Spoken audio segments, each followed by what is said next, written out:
రెండు ప్రభుత్వాలకు సంబంధించినటువంటి విషయంలో శాస్త్రవాదం ఒక డిఫరెన్స్ కనపడుతుంది.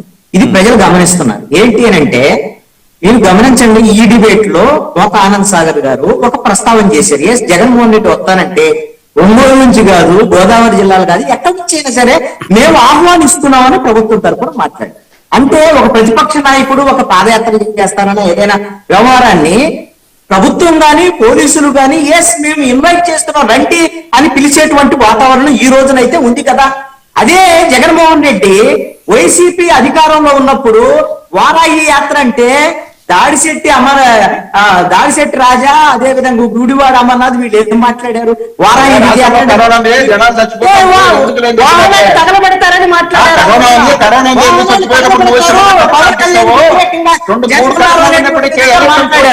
అదేవిధంగా మీరు గమనించండి, చంద్రబాబు నాయుడు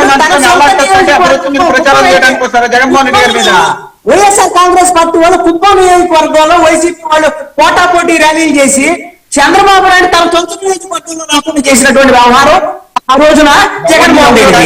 అదేవిధంగా యువగణంలో ఆ రోజున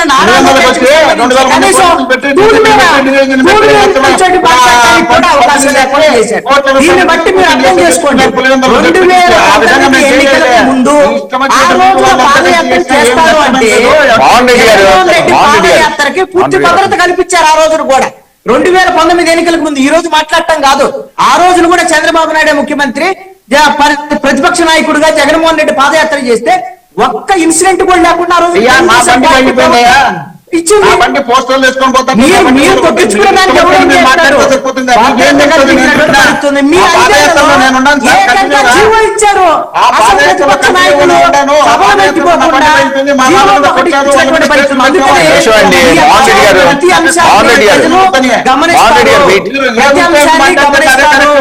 ప్రభుత్వ వైఖరికి సంబంధించినటువంటి విషయంలో బాధ్యత ఉన్నప్పుడు జగన్మోహన్ రెడ్డి ఏం చేశాడు, ఈ ప్రభుత్వం ఏం చేస్తుంది అనేటువంటి అంశాలు గమనిస్తారు.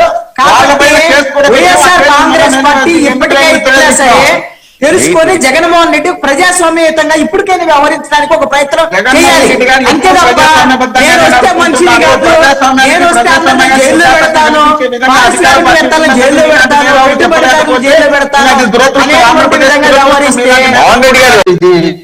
యూరియా లేని దౌర్భాగ్య పరిస్థితి ఉంటే వాళ్ళపైన, అదేవిధంగా రైతులకు సంబంధించిన గిట్టుబాటు ధర కూడా లేవని పరిస్థితులు ఉంటే వాళ్ళపైన, అనేక రకాలపైన జగన్మోహన్ రెడ్డి గారు ఎప్పటికప్పుడు ఆ ప్రజల దగ్గరికి వెళ్లే కార్యక్రమం చేపడుతూ మళ్ళీ ఎప్పటికప్పుడు నియోజకవర్గంలో వస్తున్నటువంటి నాయకులతోనో, ఎమ్మెల్యేలతోనో, కార్యకర్తలతోనో అందరితో సమీక్ష చేస్తూ దానికి సంబంధించినటువంటి సమాచారంతో ప్రతి వారానికి 10 రోజులకు ఒకసారి ప్రెస్ మీట్ పెట్టి రాష్ట్రంలో జరుగుతున్నటువంటి పరిణామాలు ఎప్పటికప్పుడు చూపిస్తున్నటువంటి ఏకైక ప్రతిపక్ష నాయకుడు జగన్మోహన్ రెడ్డి గారు. వీళ్ళలాగా తెలంగాణలో కూర్చొని 3 ఏళ్లకోసారో 4 ఏళ్లకోసారో ఆంధ్రప్రదేశ్ కు చుట్టపు చూపులాగా వచ్చి ఏదో ఒకటి జగన్మోహన్ రెడ్డి గారిని తిట్టిపోయి మళ్ళీ అడుగుతున్న సందర్భం లేదు. ఈ రోజుకు జగన్మోహన్ రెడ్డి గారు పోతున్నారంటున్నారు కానీ చంద్రబాబు నాయుడు గారు ఎక్కడికి పోయినారని మీరు డిబేట్ పెట్టాల్సిందే సార్.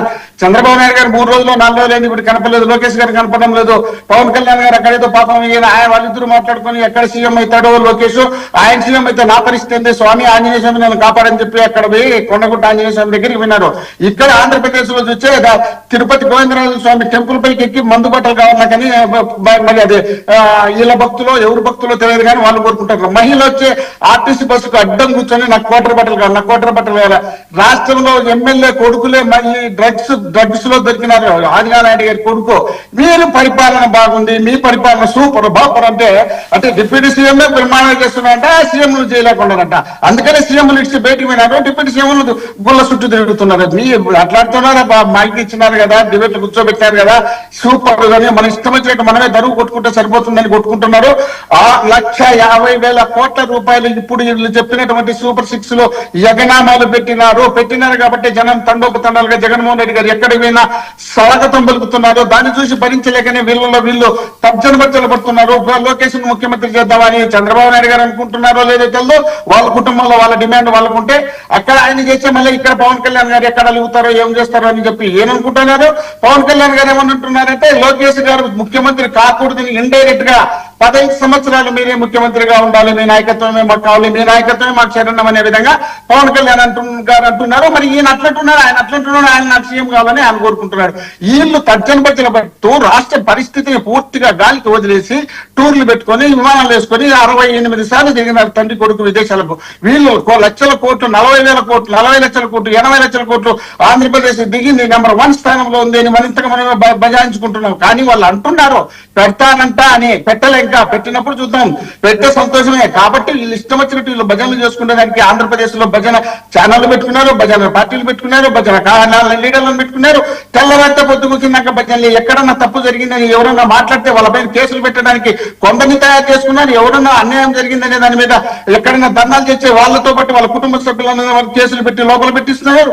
ఇది పరిపాలన. ఇలాంటి పరిపాలన ఆంధ్రప్రదేశ్ లో ఉందంట. ఈ పరిపాలన చూసి దేవుడు కూడా వీళ్ళని బ్రహ్మాండంగా ఆశీర్వదిస్తున్నారట. ఎక్కడికి పోయినా కూడా ఏ అన్యాయం కానీ ఏ పరిపాలన సక్రమంగా ఉంది కాబట్టి ఎవరికి ఏ ప్రమాదాలు జరగకుండా రాష్ట్రంలో ఎక్కడ పోతే అక్కడ కాశీలో పోతే అక్కడ అట్లా, సింహాచలంలో ఇక్కడ, తిరుపతిలో అక్కడ, ఎక్కడ పోయినా కూడా వీళ్ళకు ప్రశాంతమైనటువంటి వాతావరణం ఆంధ్రప్రదేశ్ లో ఉంది.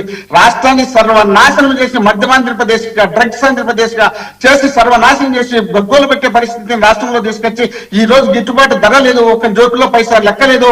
జగన్మోహన్ రెడ్డి గారు ఏదో బటన్ కొట్టానంట, జోబులో పట్టిందట. వీళ్ళు బటన్ కొట్టానని చెప్పారు కదా. బటన్ కాదండి, కాదు మోహన్ రెడ్డి గారు, ఇప్పుడు డ్రగ్స్ దొరికింది ఎక్కడ? ఆంధ్రప్రదేశ్ లోనా, తెలంగాణలోనా? మీరు చెప్పిన ఎమ్మెల్యే నారాయణ రెడ్డి గారి కుమారుడు ఎక్కడ? ఏ రాష్ట్రంలో? ఏ రాష్ట్రంలో? ఏ రాష్ట్రం అనేది మళ్ళీ చూసి చెప్తాను. ఇప్పుడు ఆయన ఆంధ్రప్రదేశ్ ఎమ్మెల్యే కదా. మరి ఆ రాష్ట్రమో ఈ రాష్ట్రమో అది మీరు చూసుకోండి. ఇవన్నీ తీసుకొచ్చినప్పుడు దాన్ని కూడా చేయండి. ఆడంటే తెలంగాణలో పోయి ఆయన పోయి కొండగుట్ట ఆంజనేయ స్వామి దగ్గర ప్రమాదం జరిగిందని తీసుకొచ్చినప్పుడు దీన్ని కూడా ఆడందో మనం కూడా ఆరాధించి తెలిసారు కదా. కాబట్టి మనము అనవసరంగా రాష్ట్రాన్ని సర్వనాశనం చేయడానికి అందరం సిద్ధమైనాం. కాబట్టి ఈ అన్ని సిద్ధంలో భాగంగానే డ్రగ్స్ ను పూర్తి విచ్చలవిడి చేసి వీళ్ళు డ్రగ్స్ ను కంట్రోల్ చేస్తారంటే ఒక్కొక్క ప్రెస్ మీట్ పెట్టి చెప్పేవాళ్ళు అప్పప్ప ఆంధ్రప్రదేశ్ అంతా డ్రగ్స్ ఆంధ్రప్రదేశ్ అయిపోయింది, మేము వచ్చే సువర్ణ ఆంధ్రప్రదేశ్, బంగారు ఆంధ్రప్రదేశ్ చేస్తామని. రాష్ట్రం మారుమూల ప్రాంతాల్లో అప్పుడైనా సిటీలలో కాలేజీల్లో లైట్ గా ఉండేదేమో కానీ ఇప్పుడు మారుమూల ప్రాంతాల్లో కూడా మహిళలతో పాటు పిల్లలతో పాటు డ్రగ్స్ కు మద్యానికి అలవాటు పడిపోయి లాస్ట్ కు రోడ్ల మీదకి వచ్చి బాటిల్ తీసుకొని ఇమ్మని అడుక్కుంటున్నారయ్యా. నాకు ఒక క్వార్టర్ బాటిల్ ఇవ్వండి లేకుంటే నేను చచ్చిపోతానని మహిళలు రోడ్లలో కూర్చుంటే పోయి గుడి వెంకటేశ్వర స్వామి గోవిందరాజ స్వామి గుడికి పైకి నాకు క్వార్టర్ కావాలా, నాకు 90 ml బాటిల్ కావాలంట.